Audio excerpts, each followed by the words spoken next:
À 35 ans, Angélique Angarny-Philopon n'avance plus derrière les reflets lisses d'une couronne.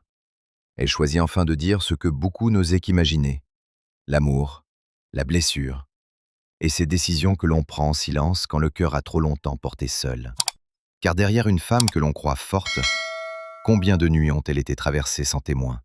Combien de sourires ont caché la solitude? Avant que son nom ne soit prononcé sous les lumières, avant que les caméras ne cherchent son visage, avant que la France le découvre en elle une reine de beauté à la présence calme et profonde, Angélique Angarny-Philopon était simplement une femme amoureuse. Une femme qui croyait, comme beaucoup d'autres, que certains liens résistent au temps, aux absences, au silence, aux saisons qui passent. Pendant 5 ans, elle a partagé sa vie avec un joueur de basket. 5 ans, ce n'est pas une parenthèse. C'est une partie de soi. C'est une table dressée pour deux, des habitudes qui s'installent, des projets que l'on prononce parfois à voix basse, comme pour ne pas les effrayer. C'est apprendre le rythme de l'autre, reconnaître ses pas, deviner son humeur dans un message trop court, croire que l'avenir a déjà choisi sa forme. Elle y a cru, vraiment. Dans cette relation, Angélique ne voyait pas seulement une histoire d'amour, elle voyait une construction, une promesse silencieuse, peut-être même cette idée que l'on nous enseigne si tôt, qu'un jour, il faut trouver la bonne personne, bâtir avec elle, avancer ensemble et ne plus jamais se retourner. Mais la vie, parfois, ne prévient pas. Elle retire ce que l'on pensait solide. Elle déplace le sol sous les pieds. Elle laisse une chaise vide là où, la veille encore, quelqu'un semblait avoir sa place. La séparation est arrivée brutalement. Et quand une rupture tombe ainsi, sans que le cœur ait eu le temps de se préparer, elle ne casse pas seulement une histoire. Elle casse une image de soi. Elle fait vaciller cette question intime, presque honteuse. Qu'est-ce que je n'ai pas su être? Qu'est-ce que je n'ai pas su donner? Angélique, que l'on imagine aujourd'hui forte, droite, lumineuse, a connu cette chute intérieure, celle que l'on ne voit pas sur les photos, celle qui ne laisse pas toujours de traces visibles, mais qui transforme le réveil en effort, le silence en poids, et les journées ordinaires en montagnes à gravir.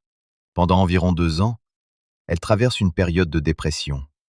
2 ans, c'est long lorsque chaque matin demande du courage.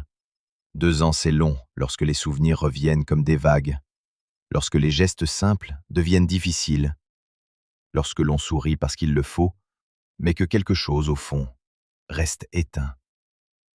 Et pourtant, dans cette obscurité, quelque chose commence à naître, lentement, très lentement. Pas une renaissance spectaculaire, pas un miracle de cinéma, plutôt une petite lumière fragile, presque imperceptible qui dit « Tu es encore là ». Car c'est souvent ainsi que l'on guérit, non pas en oubliant, mais en apprenant à vivre avec ce qui a fait mal. Non pas en effaçant l'amour passé, mais en cessant de le laisser décider de toute la suite. Angélique comprend alors que la douleur ne diminue pas la valeur d'une femme, qu'une rupture ne définit pas une destinée, qu'être abandonnée, déçue ou blessée ne signifie pas être insuffisante. Cette épreuve change son regard sur l'amour. Elle ne cherche plus seulement la perfection d'un conte, ni l'image rassurante d'un couple qui répondrait aux attentes des autres. Elle apprend que l'amour ne doit pas être une prison dorée, ni une preuve à fournir au monde. Il doit être un espace où l'on respire, un lieu où l'on peut être entière, avec ses forces, ses failles, ses cicatrices. Et derrière la future Miss France se dessine déjà une autre femme, plus lucide, plus sensible, plus consciente de ce que coûte le silence. Une femme qui sait désormais qu'avant de porter une couronne, il faut parfois avoir porté sa propre peine, seule, dignement, jusqu'au jour où l'on n'a plus besoin de la cacher. Lorsqu'Angélique Angarny-Philopon parle de cette période sombre, elle ne le fait pas pour attirer la compassion. Elle ne raconte pas sa blessure comme on expose une faiblesse. Elle la nomme pour ce qu'elle est, une traversée humaine, une réalité que tant de femmes, tant d'hommes aussi, connaissent sans toujours oser en parler. Dans un monde où l'on demande souvent aux femmes d'être fortes, souriantes, disponibles, élégantes même dans la douleur, son témoignage ouvre une brèche. Une brèche nécessaire. Elle rappelle que la santé mentale n'est pas un luxe, ni un sujet secondaire, ni une conversation que l'on remet à plus tard. Elle est au cœur de tout, de la façon d'aimer, de travailler, de se relever, de se regarder dans un miroir sans se juger trop durement. Dire « j'ai souffert » pour une femme publique, ce n'est jamais anodin, car dès que la parole sort, elle appartient aussi aux autres. Elle peut être comprise, déformée, commentée, disséquée. Mais Angélique accepte ce risque, peut-être parce qu'elle sait qu'un silence trop long peut devenir une prison, peut-être parce qu'elle devine qu'au-delà des projecteurs, quelqu'un l'écoute et se reconnaît. Une jeune femme, un homme blessé, une personne qui, ce soir-là, se sent moins seule. C'est aussi avec cette profondeur-là qu'elle entre dans l'univers des concours de beauté. Un univers que beaucoup imaginent seulement fait de robes, de sourires et de lumière. Mais derrière les paillettes, il y a une discipline. Derrière la grâce, il y a des heures de préparation. Derrière une réponse donnée en quelques secondes sur scène, il y a des mois d'apprentissage, de doute, de répétition. Angélique doit travailler son image, bien sûr, sa posture, sa démarche, son élocution, mais elle doit surtout apprendre à rester elle-même dans un cadre où tout est observé. Comment être naturel lorsque chaque geste peut être interprété? Comment être sincère lorsque la moindre parole devient une phrase reprise, commentée, partagée? Comment garder son âme lorsque l'on devient peu à peu un symbole? C'est là que son parcours se distingue. Elle n'entre pas dans la lumière comme une jeune femme qui ignore encore les tempêtes. Elle y arrive avec une histoire, avec une maturité, avec cette conscience que la beauté, seule, ne suffit pas à tenir debout lorsque les regards deviennent lourds. Il faut une colonne intérieure. Il faut savoir pourquoi l'on avance. Il faut accepter que l'on ne paiera pas à tout le monde et continuer malgré tout. Les réseaux sociaux, eux, ne pardonnent pas toujours. Ils admirent vite, mais jugent encore plus vite. Une photo, une phrase, une absence de réponse, un sourire trop discret, une confidence trop sincère, tout peut devenir matière à débat. Et lorsque l'on est une femme couronnée, la vie privée cesse parfois d'être un refuge. Elle devient une vitrine que certains voudraient ouvrir sans permission. Angélique apprend alors une chose essentielle. Être connue ne veut pas dire appartenir au public. On peut représenter un pays, honorer un titre, participer à des événements, répondre aux interviews, sourire aux objectifs, et garder au fond de soi une pièce fermée à clé. Une pièce où l'on dépose ses fragilités, ses souvenirs, ses choix amoureux, ses silences.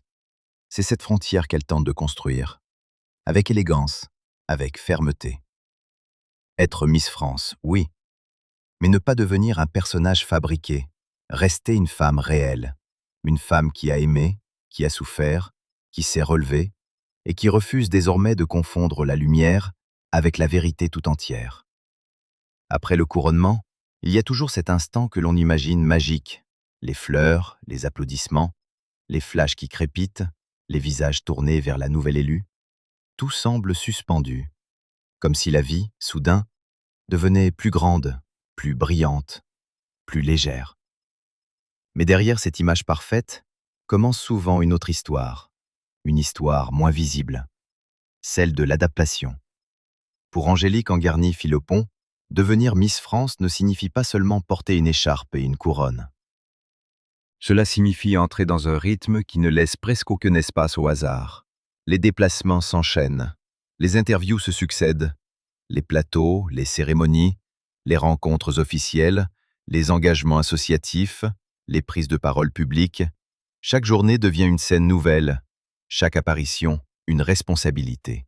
Et dans cette vie qui s'accélère, il faut apprendre à rester centré, ne pas se perdre dans le bruit, ne pas se laisser définir uniquement par les regards. Sourire, oui. Saluer, oui. Être présente, disponible, attentive. Mais aussi préserver cette part intime qui ne se voit pas sur les photos. Cette part qui murmure « Je suis plus qu'un titre.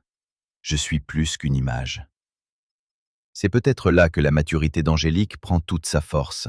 À 35 ans, elle n'entre pas dans cette aventure avec l'illusion que la reconnaissance guérit tout. Elle sait que la lumière peut réchauffer, mais qu'elle peut aussi exposer. Elle sait qu'une couronne ne protège pas du doute, ni de la fatigue, ni de la solitude. Elle sait surtout que l'on peut être admiré par des milliers de personnes et avoir encore besoin, le soir, de silence, de paix, de vérité. Dans plusieurs entretiens, elle confie être célibataire, non pas comme une confession embarrassée, non pas comme un manque à combler, mais comme un état assumé.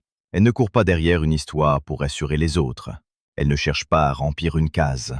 Elle ne veut pas aimer pour donner une réponse au public, ni construire une relation sous la pression de calendrier social. Car autour d'une femme, surtout lorsqu'elle est visible, les questions reviennent vite. Trop vite parfois. Et l'amour? Et le mariage? Et les enfants? Comme si la vie féminine devait obligatoirement suivre une ligne droite. C'est comme si chaque réussite devait trouver sa validation dans un couple. Comme si une femme accomplie devait, pour être complète, prouver qu'elle appartient à quelqu'un. Angélique refuse doucement mais fermement cette logique. Elle ne rejette pas l'amour, elle ne ferme pas la porte. Elle dit simplement que le cœur ne se commande pas, que l'on ne reconstruit pas une intimité parce que le monde l'attend, que l'on ne devient pas mère, épouse ou compagne pour satisfaire une horloge extérieure. Il faut un élan, il faut une rencontre, il faut une paix intérieure, il faut ce moment où l'on sent, profondément, que l'on est prête. Et puis il y a la réalité de son quotidien. Comment nourrir une relation lorsque les heures ne vous appartiennent presque plus? Comment offrir une présence stable quand les avions, les tournages, les obligations publiques redessinent chaque semaine? Comment protéger un amour naissant lorsque le moindre détail peut être observé, commenté, amplifié? Elle le reconnaît. Dans cette année de règne, maintenir une vie sentimentale semble presque impossible. Non parce que l'amour n'a pas sa place, mais parce que tout demande déjà tant d'énergie. Représenter, répondre, voyager, incarner, être là pour les autres, encore et encore. Et parfois, dans cette générosité publique, il reste peu de temps pour l'abandon privé. Alors Angélique avance autrement. Elle choisit de ne pas se précipiter. Elle choisit de se respecter. Elle choisit de laisser la vie venir sans la forcer. Et ce choix, discret en apparence, devient un message puissant. Une femme n'est pas en retard parce qu'elle est seule. Elle n'est pas incomplète parce qu'elle attend. Elle n'est pas moins aimable parce qu'elle prend le temps de guérir. Dans le parcours d'Angélique, en Garny-Philopon, il y a une phrase que l'on pourrait entendre comme un fil invisible. Se construire sans se trahir. C'est simple à dire. C'est beaucoup plus difficile à vivre lorsque l'on devient un visage public, lorsque les attentes se multiplient, lorsque chacun croit savoir ce qu'une Miss France devrait être, dire, montrer, taire. L'image d'une reine de beauté a longtemps été enfermée dans des cadres étroits. Il fallait être gracieuse, mais pas trop affirmée. Souriante, mais pas trop personnelle. Inspirante, mais jamais dérangeante. Aujourd'hui, Angélique appartient à une génération de femmes qui déplacent ces lignes. Elle ne veut pas seulement être admirée, elle veut être entendue. Non pas pour imposer une vérité, mais pour ouvrir un dialogue. Son engagement prend alors une dimension plus large. Lorsqu'elle parle de santé mentale, de reconstruction, de la difficulté à se relever après une rupture, elle ne raconte pas uniquement son histoire. Elle donne un nom à des douleurs que beaucoup gardent secrètes. Elle rappelle que la dépression n'est pas une faiblesse de caractère, que l'on peut être belle, élégante, reconnue, entourée, et pourtant traverser une nuit intérieure que personne ne soupçonne. C'est dans cette sincérité que naît son influence, pas dans une perfection intouchable, pas dans une image polie jusqu'à l'effacement, mais dans cette capacité à dire « Moi aussi, j'ai connu la chute. Moi aussi, j'ai dû apprendre à respirer de nouveau. » Pour les jeunes femmes qui la regardent, ce message peut être précieux, car les réseaux sociaux ont créé une illusion constante, celle des vies réussies, des couples parfaits, des corps maîtrisés, des bonheurs toujours photogéniques. On compare ses failles aux vitrines des autres. On croit être en retard, on croit avoir raté quelque chose parce qu'à 25, 30 ou 35 ans, tout n'est pas encore rangé, signé, construit. Angélique, elle, montre une autre route. Une route plus lente peut-être, plus intérieure. Elle rappelle que la réussite ne se mesure pas seulement à ce que l'on possède, ni à la personne avec qui l'on pose sur une photo. Elle se mesure aussi à la paix que l'on retrouve après la tempête, à la liberté de dire non, à la capacité de ne plus accepter une histoire qui abîme simplement par peur du vide. Dans ses activités publiques, dans les rencontres, dans les projets sociaux auxquels elle s'associe, cette parole devient un outil. Elle porte une attention particulière aux femmes, à leur place, à leurs blessures souvent minimisées, à cette pression silencieuse qui les pousse à être fortes sans jamais demander d'aide. Elle sait que derrière beaucoup de sourires se cachent des fatigues profondes. Elle sait qu'une femme peut porter une maison, une famille, un métier, une image, et ne plus savoir où déposer son propre chagrin. Alors, lorsqu'elle prend la parole, elle ne le fait pas avec dureté. Sa force n'est pas bruyante. Elle ressemble plutôt à une lumière posée dans une pièce sombre. Elle ne promet pas que tout devient facile. Elle dit seulement qu'il est possible de continuer, possible de se relever, possible de ne plus confondre amour et dépendance, solitude et échec, attente et faiblesse. Cette évolution se voit aussi dans sa façon d'habiter son rôle. Angélique construit une image professionnelle, digne, attentive, mais elle ne renonce pas à sa vérité. Elle comprend que l'exemplarité ne consiste pas à paraître parfaite. Elle consiste peut-être à rester humaine sous le regard des autres. Et c'est là que son histoire touche. Parce qu'elle ne parle pas seulement d'une couronne. Elle parle d'une femme qui a dû faire la paix avec ce qui n'a pas eu lieu, avec l'amour qu'elle imaginait durable, avec les projets qui se sont effondrés, avec les questions que le public pose parfois trop vite. Et au lieu de se laisser enfermer par ses attentes, elle avance, pas à pas, libre, lucide, présente. À mesure que son règne avance, Angélique Angarny-Philopon découvre une vérité que peu de gens imaginent vraiment. Représenter un pays, ce n'est pas seulement apparaître, c'est porter. Porter une histoire, une image, une attente collective. Porter aussi les contradictions d'une époque où l'on célèbre les femmes libres, tout en continuant parfois à leur demander de rentrer dans des cases anciennes. Chaque déplacement devient alors plus qu'un rendez-vous. Chaque événement, plus qu'une apparition. Elle n'est plus seulement Angélique. Elle devient visage de la France, une présence que l'on observe, que l'on écoute, que l'on interroge. Dans les médias, sur les plateaux, devant les objectifs, elle doit trouver le ton juste, assez proche pour toucher, assez digne pour représenter, assez vrai pour ne pas se perdre. Et ce ton, elle le cherche avec prudence. Car la célébrité ne laisse pas toujours le droit à l'essai. Une phrase peut être isolée, un silence peut être interprété, une émotion peut devenir un titre. Alors il faut apprendre à parler sans se livrer entièrement, à sourire sans se masquer, à répondre sans tout donner. N'est-ce pas là l'un des exercices les plus difficiles pour une femme publique? Rester accessible, sans devenir disponible à toutes les curiosités. Angélique avance sur cette ligne fine. Elle accepte les obligations, les cérémonies, les voyages, les rencontres internationales, les regards venus d'ailleurs. Elle comprend que son titre l'emmène bien au-delà d'elle-même, mais elle comprend aussi qu'aucune couronne, aussi prestigieuse soit-elle, ne doit effacer la personne qui la porte. Dans ce nouveau monde, son passé sentimental revient parfois comme une ombre douce amère. Non pas parce qu'elle y reste enfermée, mais parce que le public aime savoir. Le public veut comprendre. Le public pose des questions que l'on n'oserait peut-être pas poser dans une pièce calme, face à face. Est-elle amoureuse? Est-elle prête à refaire confiance? Veut-elle se marier?